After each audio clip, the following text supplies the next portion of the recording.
All right, we are ready to start the last section of today's Game Accessibility Conference. I'm actually really excited for this last chunk, our last three talks, because they're all from gamers themselves telling you directly. We keep saying, you need to talk to gamers. Well, we also brought some for you, so they're here. All right. So today, we're going to be starting with this panel. All deaf gamers want to do is have some fun, and we have from your left, Michael Anthony, who's a Microsoft employee. We have Chris Robinson, who is Deaf Gamers TV that I mentioned previously, and Kristen Piersa, also known as Kelsey Fireheart. And take it away, guys. Thank you. Hey, well, thank you. So, like I said, my name is Michael Anthony. I'm a software engineer at Microsoft. I work on the core store team, and I'm also a huge gamer and a gaming accessibility advocate as well.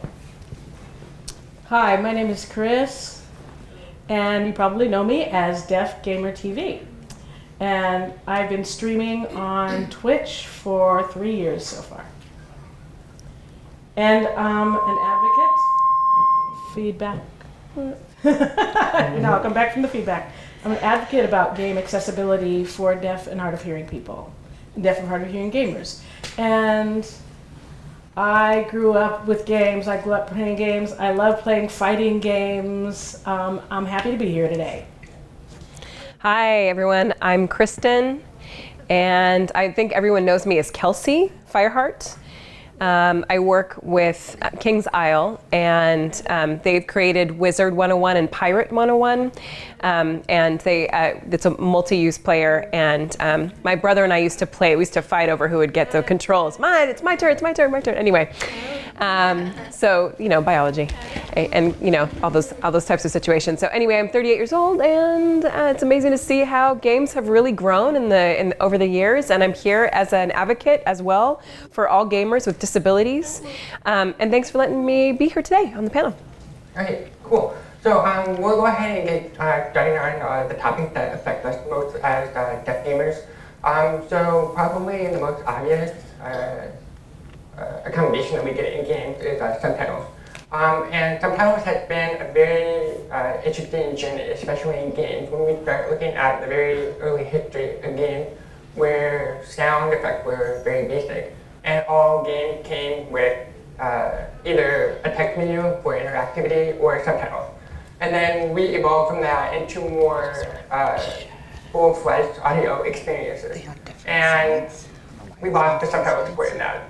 And then now we're kind of coming. Okay. Yeah. Can I? Sorry about that. It's just when the two together. So now we kind of come back full circle today, where we have games with full audio experiences and subtitles. And I probably can think of the best example of this is probably Assassin's Creed. And I remember playing the first game back when it came out, however many years ago it was, and there were zero subtitles, none at all. The only thing that we had were the occasional tooltips, and I really stopped playing after the first 5 minutes because I had no idea what was going on. There was no story context, and I didn't have the instructions to actually play the game. So tell me more about your experiences with subtitles in games. Well, I played a lot of games for my Twitch account, and I also do struggle with a few of the games that have pretty lousy subtitles, if I can be honest. For example, I play Destiny first, and their subtitles are a little bit hard to read because it has white subtitles, but really bright background on the game, and you can't really set it up so that there's a black background for the white lettering. And so that's one thing that I struggle with. And then there are a few other games that have smaller font size, and so that I just can't really read it. And I don't want to have to strain and lean forward and struggle to actually read while I'm trying to play the game. So I'm always trying to get in touch with different game developers and kind of give them an idea of what you might need and what they might need to try and improve the subtitles. to just do a few more tweaks by gamers themselves, and for them not to necessarily follow their set ways of thinking. And so that's a lot of struggle as a deaf gamer that I have, but I am hopeful that we can use the current technology that we have to improve game experiences for everyone. Yeah, what he said, and also just to add that we're not really just talking about, sometimes there's music in games. I haven't even seen captioning for music as well. So just thinking about playing games, I'm just thinking about new additions that come along. People are like, oh, this is such a fantastic thing. The music was so great. It was amazing. And I'm like, oh, well, I kind of feel disappointed or lost in that experience. Or lack of that experience. And also, how do I know that that's even happening? So I think that it's something that a lot of people miss in games, a lot of deaf gamers miss. So I think that definitely is something that needs to be worked on. Yes, and plus I have a question for all of you. How many of you use subtitles? By show of hands. We'll see. Look at that. Yes, so many of you, and that's pretty good to know because why would you say that you use subtitles? What are they good for hearing and for deaf people? What are they good for you? Because for me, it's perfect for learning ability, just for practicing English. For people who are not native English language users, it's great for them to use the caption to practice on what level. Because, for example, ASL, which is American Sign Language, is not the same as English. And many people are trying to figure out how to improve their English. And they're like, the subtitles helps me improve my English because I read through those and see the proper English grammar. And so I think that it's important that developers understand that captions mean a lot more than you think for the game experience. And so you might want to think that why are captions important? What are they for?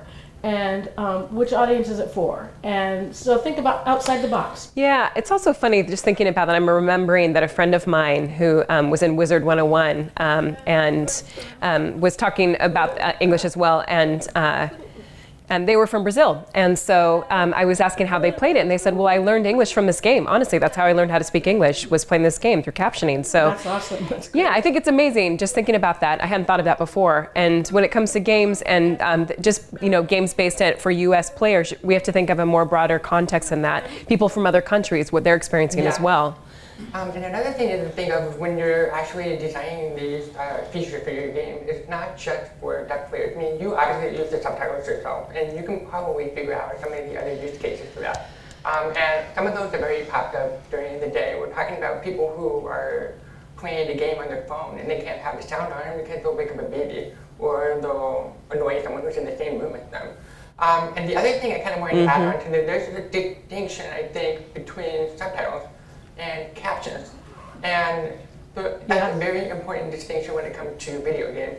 When we're talking about subtitles, we're talking about basic dialogue.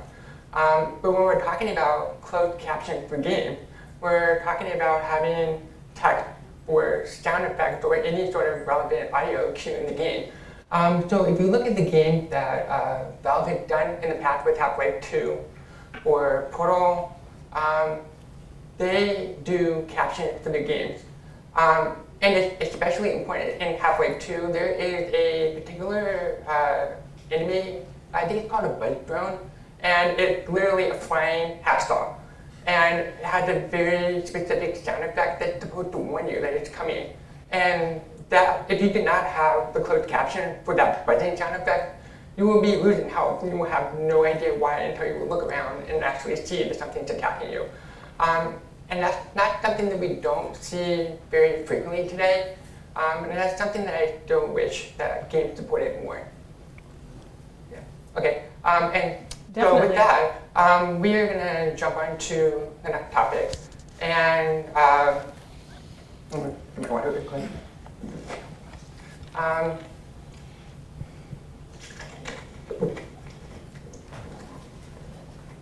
okay. So we're also seeing a very interesting phenomenon with games these days.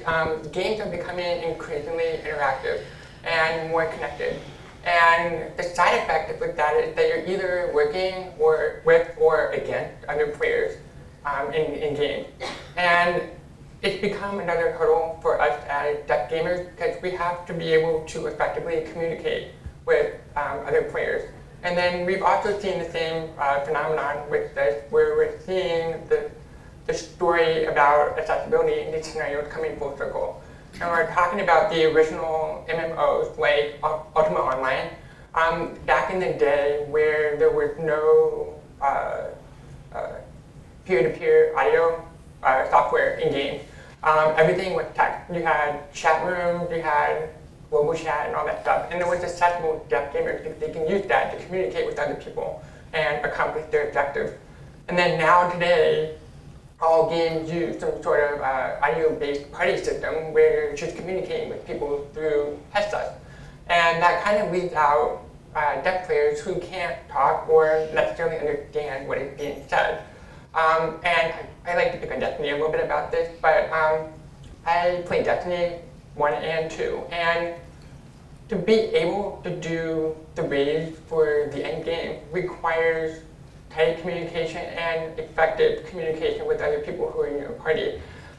So I have to work around the fact that I can't understand the people who are in my party with me and use Discord or Slack or some other text-based messaging mechanism that's outside of the game just to be able to play the game. And there's definitely a lot of friction in that area, and we're starting to see it circle back around again, where we see games with like Sea of Thieves, for example. They have a quick chat wheel that's context sensitive, and also supports in-game text communication if you want to use that. So I don't know about you and your experience in those types of games. Well, several times with deaf gamers in general, we can be faced with discrimination in the gaming world.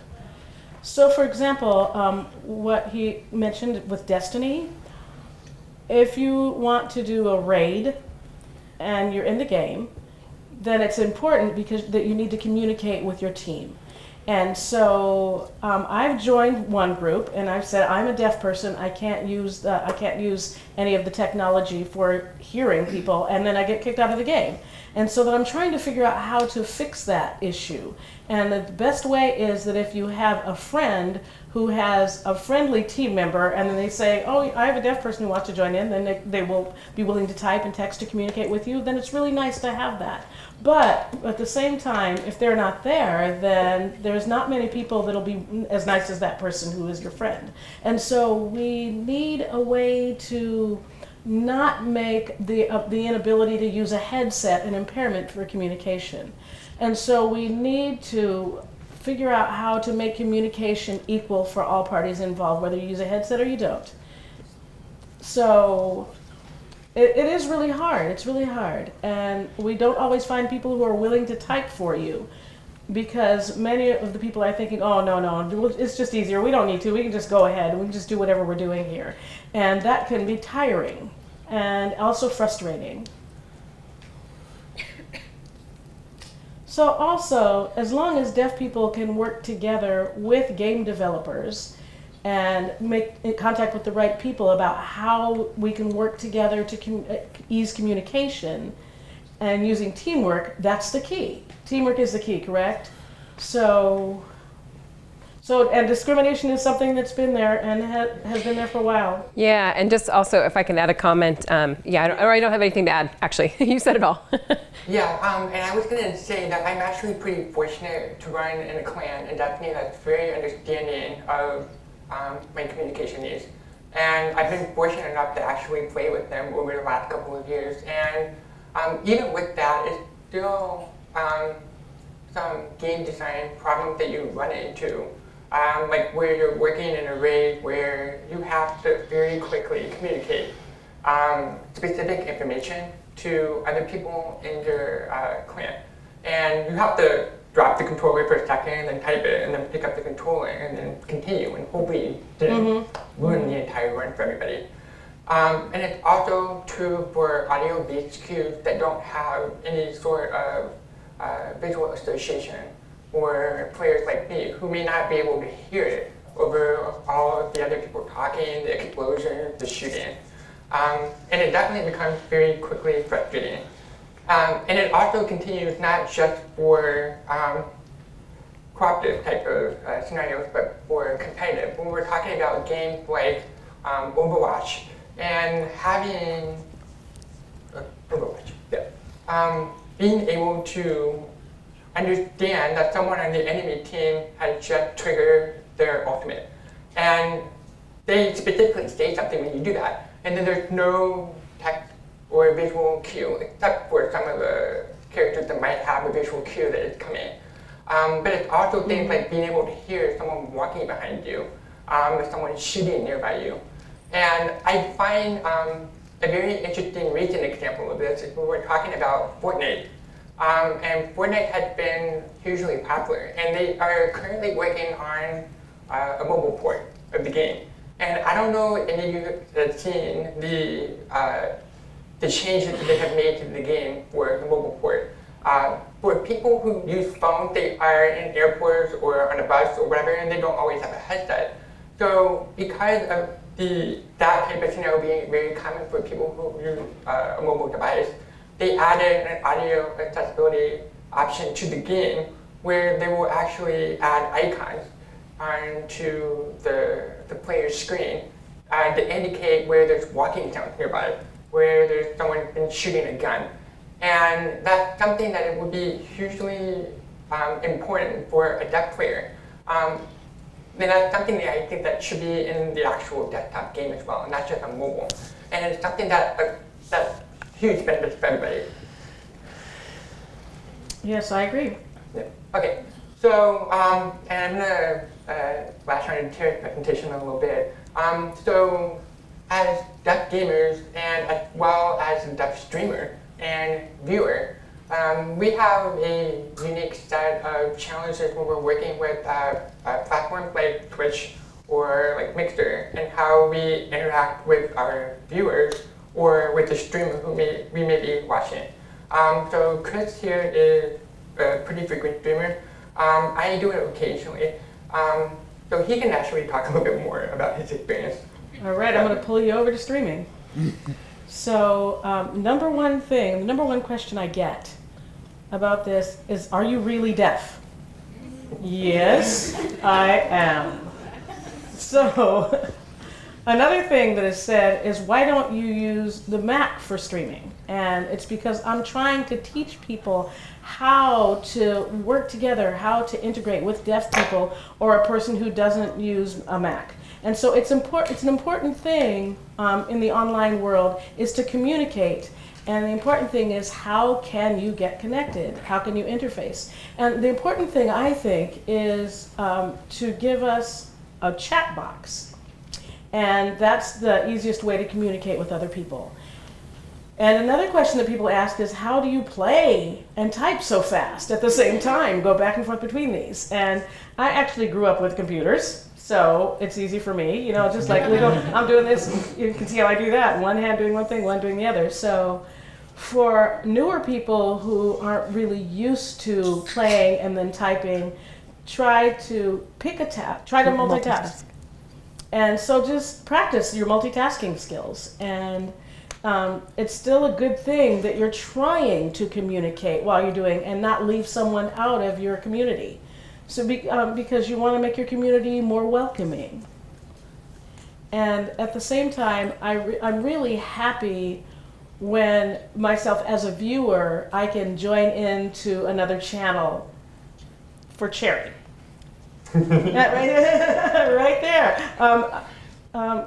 It's a nice way to say, if she has a nice way to say, if you're deaf or hard of hearing, let me know, and we're going to try to type for you. And then I'm always like, well, that's very touching for me. That touches my heart. I'm like, right on, you go. So I really love to see people make that effort to include people in their communities. And that's really very important. And it's important here today. And that's important for equality. And that's important for us. And we see technological growth. We see such growth in technology, and we want to take advantage of that technology. And that includes the developers. They're involved in that technology. And so it's very important to get feedback from all people who are involved and to try to make those improvements and those enhancements so that it'll enhance that experience. And that way you can make more money, you know, pad your pockets. That way you can do that. So I'll pay you $60 for this game. Work with me on this. Come on. So that's important to me. Okay, so maybe Kristen. Yeah, one thing that I have to say about that is, I'm happy that Twitch has finally added captioning for live streaming. I think that's been, something that's been lost. So thank you for doing that. Also, as a person I'm watching your Deaf Gamer TV quite often, and I see that sometimes there's no captioning. So I wouldn't mind that. So it's frustrating because I want to be able to understand everyone that's involved and say, I don't want to say, hey, what are you saying over here? Do you mind typing out what that conversation was about? I want to be able to just check in. Feel free to check in whenever I want, and then everything's there and I can just watch and participate. I don't want, that would be my dream actually. And that's what I want to thank Tara for. Because in Mixer, those captions, it's like, dang, there they are, right there, And then I can watch her streaming, and then just thinking, wow, that's great. I feel like the Twitch is a little bit behind, and Mixer is impressing me. And I'm like, we got to catch up to Mixer. We're checking you out. I like that. So I like what I see. So that's why I really want to started with the idea of teaching ASL to Tara, and she's using the captions while I'm signing. And so that's really a really cool thing because we can also co-stream. And right away, it's not a delay, and it's not typing and then waiting forever for my response. It's happening in real time. It's amazing, and it's just right away. It's live captioning. And that's really amazing. That's really wonderful. And I want to thank you. Okay, so that kind of follows up with a couple of additional questions. So when we're talking about platforms like Twitch and using sign language with your viewers, it's definitely a stumbling stone when the video stream is like 30 seconds behind. And it's kind of hard to actually keep up on the conversation with other people. And it's definitely an advantage for Mixer for people who are trying to interact immediately with the people who are asking them questions as well as people who you're co-streaming with. And you can kind of indirectly use it as a video conferencing software for people who are playing the same game with you.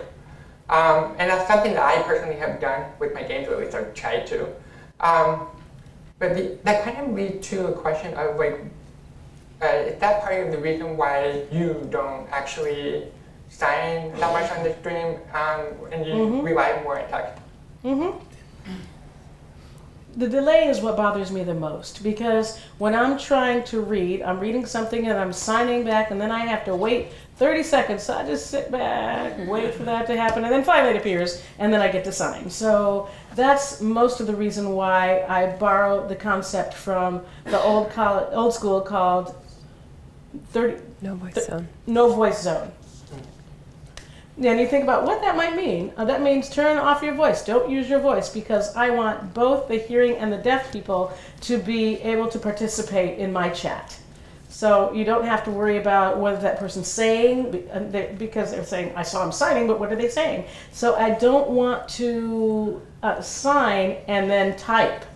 And the time is a mismatch there. It's not the exact same time. So while I want to chat, that's why. That's the reason behind it. It also just screws up the game experience too. You're like, wait, I have to remember the delay there. So you want to enjoy the experience, and you can't do it when it's coordinating the experience between you playing the game and trying to interact with the viewers and trying to compensate for the time lag. It just becomes frustrating for us as a streamer and sometimes as a viewer. Yeah. So to your earlier point about the whole captioning on Twitch thing, and I have the same wish as you that the captioning support will be on all the platforms and that it will be enabled as a feature on all of the channels as an optional toggle.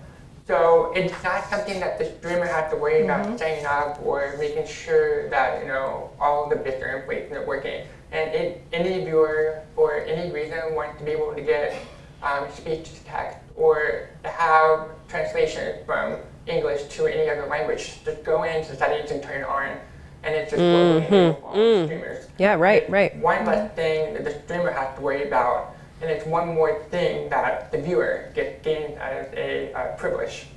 And that kind of builds on top of that when we're talking about interactive features that are starting to be added to more and more games with things like the Darwin Project or Deep Rock Galactic, and where the viewers have the opportunity to match with the streamer or help out with the game, depending on how they feel that day. So how do you think that affects your day-to-day experience on like Twitch, either as a viewer or a streamer? So many times the viewers will ask me, will you sign? And I'll say yes. And will you type if I ask you something? And I'll say yes, I can. I'm pretty flexible that way because I want people to be able to understand what I'm saying in general. And so even if I sign, and if the person says, what did they say? Then I will always be willing to type that out, what I said. And it doesn't matter if, well, also, as long as I can pause the game just for a second in order to be able to come over to the other side and type, I'll be able to do that. But most viewers tend to feel like that they don't want to interrupt me because I'll have to keep stopping the game. But I'm like, go ahead, go ahead. What's most important to me and what makes my channel a channel is my viewers. So as long as they feel comfortable to converse, to chat with me, and then they're enjoying themselves, then I'll always be happy to make them be the top priority on my channel. Okay. And so what about like interactive features with games that allow your viewers to mess with your games? Like I have a habit of making Tara's viewers click the button that makes her dance. So I find that personally for me, it's a good way for me to interact with the game where either the streamer is not necessarily aware of the communication needs that I have, or just to be able to kind of contribute to the community of that particular channel. So how does that help you guys? Well, if for example, if someone is subbed to my channel and they give me a chance to express myself in sign language, and I'm going to say thank you for subbing, and or doing that weird fun dance for me or whatever. So right now, Twitch doesn't really have the full interactability as Mixer has right now. So maybe that would be something that would be nice in the future. But most of the time, people will use tip. And they'll use that for saying, if you tip this much, then I will do this for you. Within reason, of course. So whatever my viewers have a chance to interact, whenever my viewers have a chance to interact with me, I want to interact with them. So we try to be reciprocal about that communication. And what about you? You know, as a viewer, I think that, to be honest, I don't watch Twitch channels often because I think that, what's the point, really, honestly? The captioning, I can't understand it anyway. So, Twitch loses consumers base because of that. So I think that there's other things to think about when you're losing customers and, work on inclusion as part of that. I think, there's a monetary gain there, so you'll get more people. You bet. How much more time do you have left? 7 minutes, okay. Remember what I taught you. Yeah. What I taught you, show me the numbers in sign language. Yeah, okay, so we're going to talk about something a little bit more recent in terms of gaming. We're going to talk a little bit more about VR and gaming, especially how it affects tech gamers. So I personally just bought a bike a couple of months ago. And it's been definitely a learning experience for me, kind of seeing what games are out there and what support for access features for those types of games there, or for VR. So personally, it's kind of a honest assessment of VR gaming right now. The accessibility in VR sucks, and it sucks bad. I cannot tell you. No offense. No offense, anyone. Yeah, constructive feedback. Okay, so I cannot tell you how many games that I've seen where like trailers or they look like the kind of game that I want to play. And then I go and look at the support section on like the theme page for like subtitles or localizations, whatever. So many of them do not have subtitles. And I can think of maybe 2 games that I have that have subtitles for VR.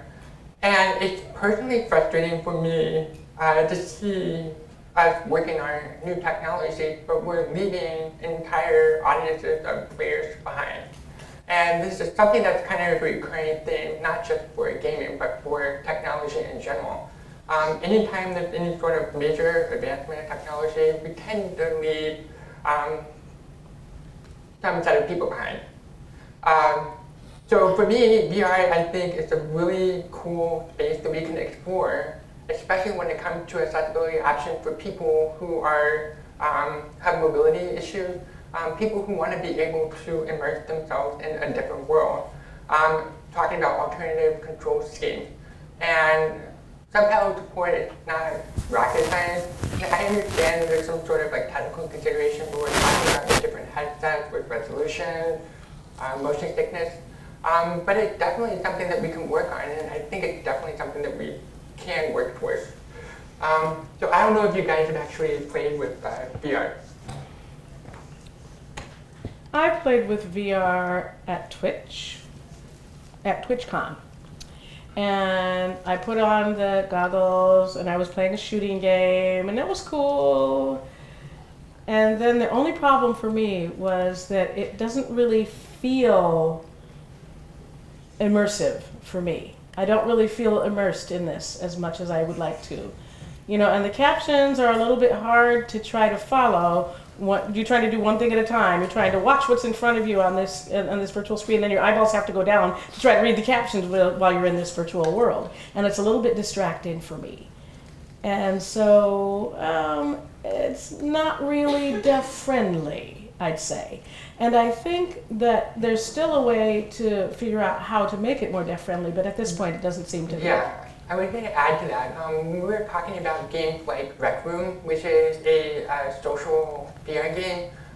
It's very obvious immediately that there's some sort of gap in the communication between you and other players because it's, again, audio-only communication. And there's text messaging as an aside. And I talked with the developers at Against Gravity who developed the game, and they're very supportive of like trying to explore alternative communication options in the game. And they're a very accepting community. But again, it's that whole experience of being able to play a game. And we are not actually able to find a workaround because we have to hold controllers to actually be able to play. And we have to put goggles over our heads, so we can't just bring on a second device to be able to communicate with other players. So we are basically being forced into a very specific box. And it's true for people who are low vision, people who have mobility issues, or control issues. VR is not really in a place that is accessible for all of those because of that. So have you? Can I add one more thing? No, go ahead. I'm remembering the VR game called PlayStation.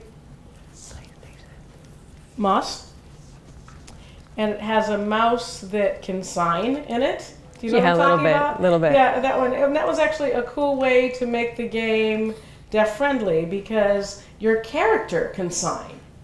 But I haven't played the game yet, but I saw a short video about it, and it said, "Hello, my name is Quill."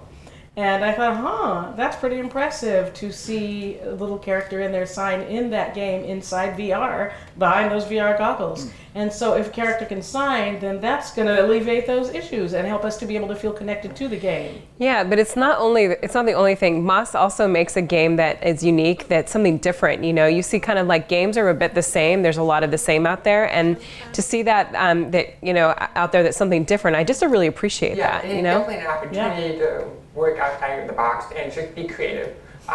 We never know, we might actually even stumble on to the next big thing in accessibility. And it's something that can definitely help you and your company. And it's definitely something that will be very appreciated by players. And so I think we're just about out of time. So we're going to do final comments. I want to thank you guys for coming. And as a side comment to all the other developers and individuals out there, we really appreciate your time coming today. And we're always more than willing to help you figure out how to fix your problem. And as other people today have said, you don't have to sacrifice your creative vision for your game to be able to add accessibility options for your game. And we're going to be here for the rest of the night, and if you have any more questions, you can come and give it a shot. All right, thank you. Thumbs up for that. So, I just want to say thank you all for coming. All right then. We'll take that applause.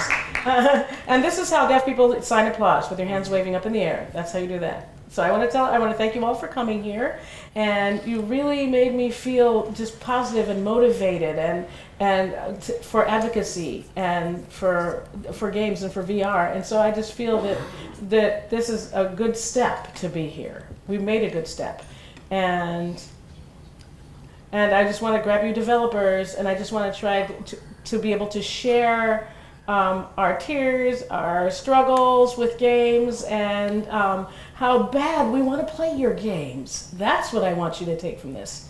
And I just want to thank you all so much for sparking my fire. Okay, so I think the first step is really about improvement. If you're listening, if you're here and you're listening, I appreciate that. Thanks for being here and listening. And thank you for listening to us rant.